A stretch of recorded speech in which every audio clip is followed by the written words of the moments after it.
This is it, Zach. A deadly premonition. You know, for some reason I'm getting butterflies. How about you? It's time we went and saw this other world for ourselves. The original cult classic Deadly Premonition featured terrible combat, graphics that were dated on arrival in 2010, and an erratic audio mix that rendered much of its dialogue unintelligible. But it was easy to look past or even embrace its low-budget shortcomings because its eccentric cast of characters and utterly bonkers story was like no other game that many of us had ever played.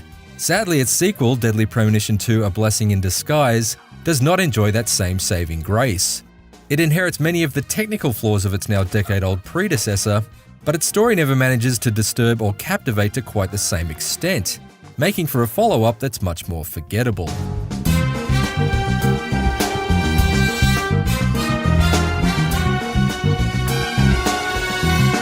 Director Swery has apparently shelved his Twin Peaks box set in favour of binge-watching Season 1 of True Detective, because Deadly Premonition 2's story structure is highly reminiscent of that of the HBO series, flitting back and forth between a videotaped interrogation with Francis Zach Morgan in 2019 and his 2005 investigation of a series of murders as his split-personality counterpart Francis York Morgan in the fictional Deep South small town of Le Carre.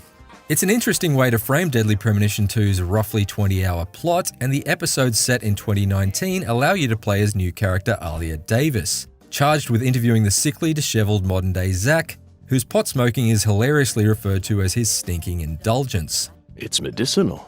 However, these interrogation scenes drag on for far too long, and I never really warmed to Davis, whose po-faced disposition and penchant for Nietzsche quotes quickly become a bore. Ever since the moment you got here, it's been nothing but Nietzsche quotes. Compared to the younger York's childlike enthusiasm and endless spouting of pop culture fun facts. Cat People, 1982, directed by Paul Schrader. Leopards who turn into humans have intercourse with humans and turn back into leopards. Want to hear the details?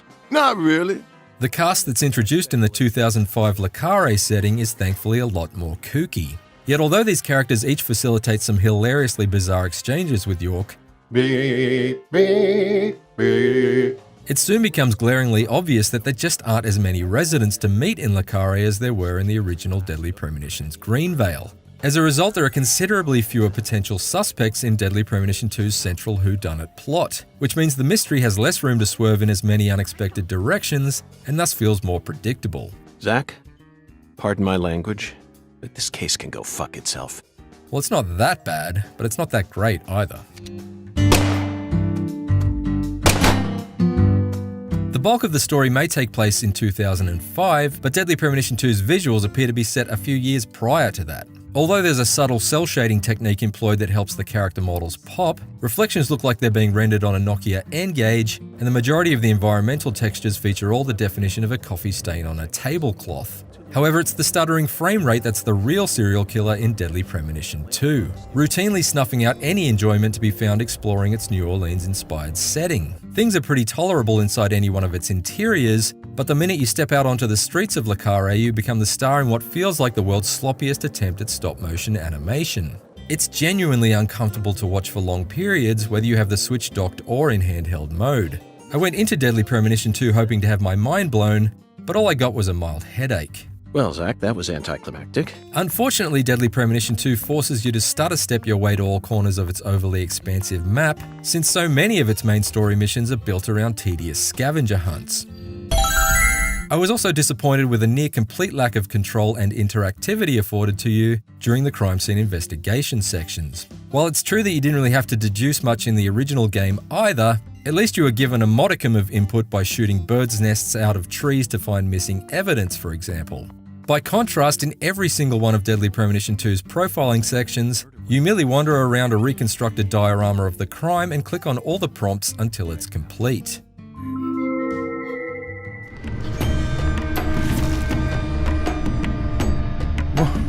What the? When York enters one of the nightmarish otherworld areas of Deadly Premonition 2, his pistol fuses with his arm to become a gun hand like something out of the 1983 horror movie Videodrome. And that's about as interesting as the combat gets, because Deadly Premonition 2's shooting is otherwise offensively dull. These otherworld sections are repeated sets of identical hallways full of slow-moving enemies that lack the quirky mix of creepiness and comic relief that the shadows provided in the previous game. and they never managed to pose any real threat. I mean, look at this guy. Hello? Fine. It's less deadly premonition and more just dreadful repetition. The fact that I found the combat so mindlessly simple is particularly remarkable when you consider that there is no option in Deadly Premonition 2's menus to invert the Y-axis, and my personal preference is to play inverted. This option was a feature of the Deadly Premonition Origins port that was released for the Switch in 2019, not to mention the vast majority of third-person shooters released on any platform in the past couple of decades. So it seems particularly galling that it's absent from Deadly Premonition 2. The ease with which enemies and bosses are dispatched also renders the upgrade system entirely unnecessary. What good are voodoo charms that increase your pistol's range and power, or unlock alternate fire modes such as incendiary rounds, when every enemy already expires with a half-hearted handful of standard shots? Instead, the only charm that actually matters is the quirky charm possessed by Francis York Morgan, and the experience of playing Deadly Premonition 2 through to completion was only redeemed by the chance to spend another 20-odd hours with this series' leading man, who is every bit as unpredictable and peculiar as I'd remembered. The Island, 2005, directed by Michael Bay. That director's going to change the history of art house films. I especially love that he occasionally hums the insanely catchy whistle theme from the original game as he skates around town. At least I think he's humming it. I can't quite hear it over that obnoxiously loud skateboarding sound effect.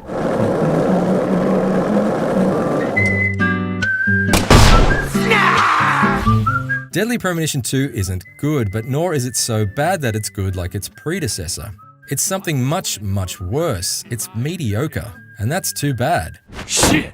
I'm certainly grateful for the chance to spend some more time with the eccentric and ever-enthusiastic Francis York Morgan, because he remains one of the funniest and most unique lead characters in all of gaming. But I found myself less tolerant of Deadly Premonition 2's technical issues and half-baked combat this time around, and its central mystery is ridiculous without ever going far enough off the rails to be truly surprising or memorable. For more Deadly Premonition 2, be sure to read my full written review on IGN.com, or watch the first 18 minutes of gameplay. And for everything else, stick with IGN. One last thing. Do you always dress this way? I'm not quite sure how to put it, but you're practically naked. This is America, land of the free. I'm simply exercising my freedom. And as my fellow American, you need to respect my freedom.